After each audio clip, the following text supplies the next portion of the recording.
మీద ఏమైనా రిపేర్కు మాకు ఏమైనా సడన్గా కావాలంటే ఎవరు కూడా డబ్బులు ఇస్తలేరు. డిపార్ట్మెంట్లకు ఫోన్ చేస్తే మా డిపార్ట్మెంట్లో ఏం డబ్బులు లేవు సార్, చిన్న రిపేర్కి కూడా లీకేజెస్కు రిపేర్కి కూడా డబ్బులు లేవని సమాధానం చెప్తున్నారు. Is number 1. నంబర్ 2 ఏంటంటే ఇక పోతే మల్లన్న సాగరు మరి కొండపోచమ్మ నుంచి వచ్చే ఏదైతే కెనాల్స్ ఉన్నాయో ఆ కెనాల్స్లో ప్రతిసారి ప్రతి మీటింగ్లో కూడా మేము లేవనెత్తుతున్నాం. మరి ల్యాండ్ అక్విజిషన్ పెండింగ్ ఉన్నది, కోర్టుల కేసులు ఉన్నాయి, మరి అవార్డ్స్ దాని మీద ఇష్యూ చేసినాయి, ఏమేమి ఉన్నాయో డీటెయిల్స్గా రెవెన్యూ మ్యాటర్ ఉన్నది, అగైన్ దానికి మన ఇరిగేషన్ వాళ్ళది కూడా ఉన్నది. ఈ రెండింటి మధ్యలో సమన్వయం లేక చాలా ఏరియాలలో ల్యాండ్ అక్విజిషన్ లేక కెనాల్స్ ఆగిపోయినాయి. మరి దుబాక కెనాల్ కానీ, మరి ఉప్పరపల్లి కెనాల్ కానీ, రామాంపేట కెనాల్ కానీ, ఇంకా మిగతా సబ్ కెనాల్స్ సంబంధించినవి చాలా పెండింగ్ ఉన్నాయి. ప్రతి మీటింగ్లో కూడా మరి మేము మొన్న సమ్మర్లో నీళ్ళు రాకపోతే ఫార్మర్సే డబ్బులు వేసుకొని జేసీబీలు పెట్టుకొని తీసుకొని టెంపరీగా చెల్లుకుంటలు నింపుకున్నారు. దాని మీద మరి ఇప్పటికైనా మరి రెవెన్యూలు దాన్ని ల్యాండ్ ఎక్విజిషన్ చేసి ఆ చెక్కులు పాత చెక్కులు డిస్ట్రిబ్యూషన్ చేసి ఆ పాత చెక్కులు అయితే ఏవైతున్నాయో వాళ్ళని పిలిచి మాట్లాడి కోర్టు కేసులు ఎవరు కూడా చూసుకుంటలేరు, పట్టించుకుంటలేరు. దాదాపు ఈ 1 ఇయర్ నుంచి అన్ని మీటింగ్లలో కూడా అందరి దృష్టికి తీసుకెళ్ళాం మేము. మరి దాని మీద ఈ ఇరిగేషన్ సంబంధించిన కాలువల మీద ఏమన్నా యాక్షన్ ప్లాన్ ఉన్నదా? ఇంకోటి పంపింగ్ది ఉన్నది ఒకటి, మా పెద్దగుండెవెల్లికి మన ఎల్లారెడ్డిపేట నుంచే పంపింగ్ది కూడా చాలా మట్టుకు అప్పుడు గతంలో 70-80% కంప్లీట్ అయింది, ఒక 20% ఆగింది. పంపులు ఇప్పటి వరకు ఫిట్ చేయలేదు. ఆ మెగా ఇంజనీరింగ్ వాళ్ళు చేస్తున్నారు, ప్రతిసారి పోతున్నాము, విజిట్ చేస్తున్నాం, వస్తున్నాం, కానీ ఇప్పటి వరకు ఎవరు కూడా యాక్షన్ తీసుకోలేదు. ఈ 3-4 ఇష్యూస్ ఉన్నాయి మేజర్గా. దీని మీద మరి మీ ఇరిగేషన్ డిపార్ట్మెంట్ వాళ్ళు ఏమన్నా చర్యలు తీసుకుంటురా? ఎప్పుడు ఏది పూర్తయితే మన ఇందుప్రాయాలకు వెళ్ళిపోయే కాలువల న్యాచురల్గా అక్కడ ఫారెస్ట్ వరకు పోయి ఆగిపోయింది.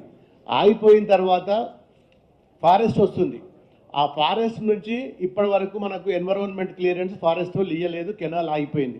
అట్లీస్ట్ వాళ్ళ ఫారెస్ట్లకి వెళ్ళి కూడా మన గ్రావిటీ తోటి కూడా నీళ్ళు ఓరిస్తలేరు, ప్రతిసారి పోతారు అడ్డు కట్టేస్తారు. ఆ కట్టేయడం మూలంగా ఏమవుతుందంటే దానికి ఫారెస్ట్లకి వెళ్ళి పోయితే ఒక 7-8 చెల్లు నిండుతాయి. దానికి కూడా మరి ఫారెస్ట్ వాళ్ళకి ఏం నష్టం లేదు, వాళ్ళు ఫారెస్ట్లకి వెళ్ళి మరి ఒక ఒర్రి ఉన్నది, దాని కాలువలకి వెళ్ళి నీళ్ళు పోతే ఏం నష్టం లేదు. మరి దాన్ని కూడా పోకుండా ప్రతిసారి జవాన్లను పెట్టి అడ్డుకుంటున్నారు. మరి ఫారెస్ట్ డిపార్ట్మెంట్ వాళ్ళు కూడా ఉన్నారు. ఈ 3-4 ఇష్యూస్ ఉన్నాయి, మాకు ప్రతిసారి ఒక స్పెషల్ ఆఫీసర్ని పెట్టండి. స్పెషల్ ఆఫీసర్ అంటే పాత బిల్ అన్ని అట్లనే ఇప్పుడే చూస్తాం. పాత ఇచ్చినాం మేము 80%, మేము పాత ఇచ్చినాక పైప్ లైన్ 20% కూడా ఇవ్వలేకపోతే పాత పెండింగ్ ఉన్నాయి. పాత ఏమంటే మీరు ఇయ్యారా? మరి ఇప్పుడు మంత్రి గారు దాంట్లో మిగతా డిగ్రీ కాలేజీను దాంట్లో షిఫ్ట్ చేసి intermediate, degree and 10th accommodation ఒక దాంట్లోనే సరిపోయేంత అకామిడేషన్ ఉన్నది, బిల్డింగ్ ఉన్నది. దానికి కొంచెం డబ్బులు ఇస్తే దాని రూమ్ సైజులు పెద్దగా ఉన్నాయి, అప్పుడు 60-40 సైజు పెట్టి కట్టిండ్రు. దాన్ని డబుల్ చేస్తే దాంట్లో మొత్తం అన్ని స్కూల్స్ కూడా ప్రైవేట్లో బిల్డింగ్లో ఉన్న స్కూల్స్ను కేసీఆర్ స్కూల్లో పెద్ద బిల్డింగ్లకు షిఫ్ట్ చేస్తారు. అది కూడా నేను ప్రపోజల్ ఇచ్చినాను సార్, మీరు పర్మిషన్ ఇచ్చి దానికి రైటింగ్ ఇచ్చేస్తాను sir. Shifting already degree college వాళ్ళు ఫేజ్ 1లో మనకు మాకు ఎమ్మెల్యే కోటా అని ఏదో మీరు 40-60 అని పెట్టినప్పుడు దాంట్లో 1400 ఇందిరామ్మ ఇండ్లు ఇస్తా అని నాకు మీరు చెప్పిండ్రు. దాంట్లో ఇప్పటి వరకు ఇచ్చినాయి 880 ఇచ్చిర్రు. ఇంకా 550 నాకు ఇంతవరకు ప్రొసీడింగ్లు ఇవ్వలేదు. ఇంకా 550 పెండింగ్ ఉన్నాయమ్మా. ఫస్ట్ ఫేజ్ 1లోనే ఇంకా రావాల్సినవి దుబ్బా కాన్స్టెన్సీ. మరి ఇప్పుడు ఇంకా మళ్ళీ ఫేజ్ 2 అని పెట్టిండ్రు.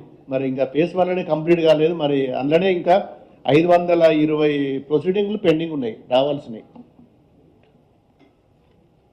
గెజిటెడ్ ఆఫీస్ వెరిఫికేషన్ ఉన్నాయి సార్. మొత్తం 1081లో 890 ఆల్రెడీ శాంక్షన్ సార్, 191 అండర్ ప్రాసెస్లో. 1 వీక్లో మీకు ఇవి ఇచ్చేస్తాం సార్. లేదమ్మా, ఇంకెక్కువ ఉన్నాయి. లేదు మేడం,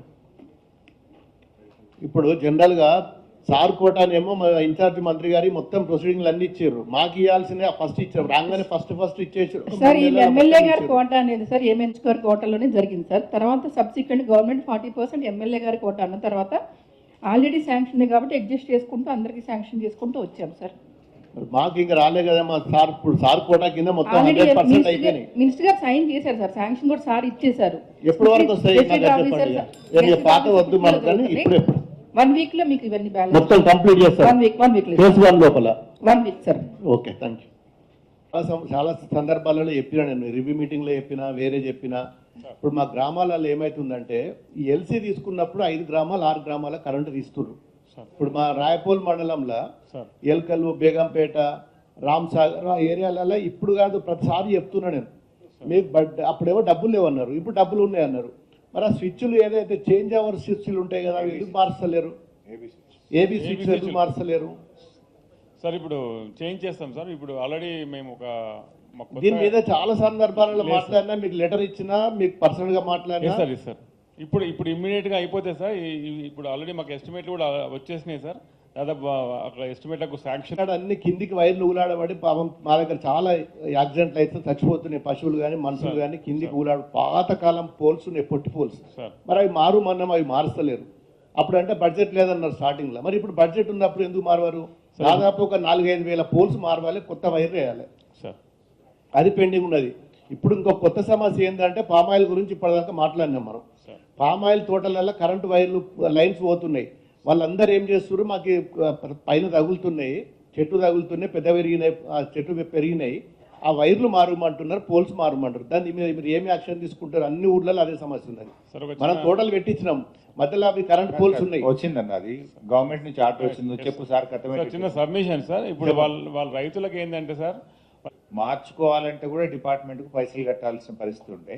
ఫస్ట్ టైం గవర్నమెంట్ దృష్టికి తీసుకపోతే గవర్నమెంట్ మీరు ఒక రూపాయి కూడా గవర్నమెంట్కి కట్టద్దు, ఎలక్ట్రిసిటీ డిపార్ట్మెంట్ కట్టద్దు, మీరే మేము అసిస్టెంట్స్ ఫ్రీగా ఇస్తాం డిపార్ట్మెంటు, ఆ పోల్లు వైరు కొనుకొచ్చుకోండి, రైతునే చేసుకోండి అన్నారు. అంతే కదా సార్ ఉన్న వైర్ కూడా బాగుంటే అది కూడా మార్చేసుకొని అది పెట్టుకోవచ్చు. ఒక అడిషనల్ పోల్ అంటే వాళ్ళు వేసుకొని అంతే, చేసుకోవాలి. అంతే. కానీ మీకు పైసలు కట్టాల్సిన అవసరం లేదు. లేకుండా ఎగ్జామ్షన్ ఇచ్చిండ్రు. ఎస్ సార్ రైతుకు డిపార్ట్మెంట్ ఫెసిలిటేట్ చేస్తుంది, హెల్ప్ చేస్తుంది. Yes sir that's it. Yes sir.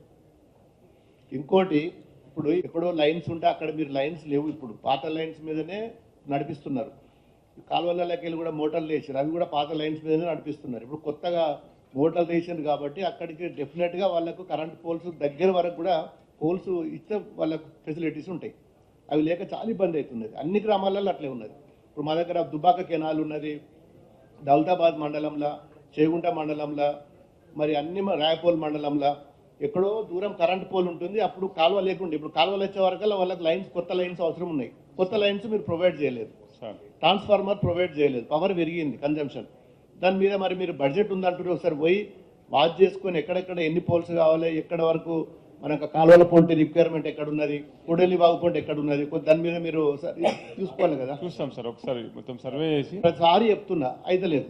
లేదు సార్, ఈసారి అయిపోతాయి సార్, ఆల్మోస్ట్ అయిపోతాయి. అన్ని కూడా ఎస్టిమేట్ శాంక్షన్ తీసుకున్నాం సార్, చేసేస్తాం. ఒకసారి మీరు పర్సనల్ కలుగుంటే మీ డిపార్ట్మెంట్ వస్తే ఎక్కడెక్కడ ఏదైతే ఉంది, మీకు ఎంత బడ్జెట్ కావాలి, ఎన్ని పోల్స్ కావాలి, ఎంత వైర్ కావాలి, ఎన్ని ట్రాన్స్ఫార్మర్ కావాలి,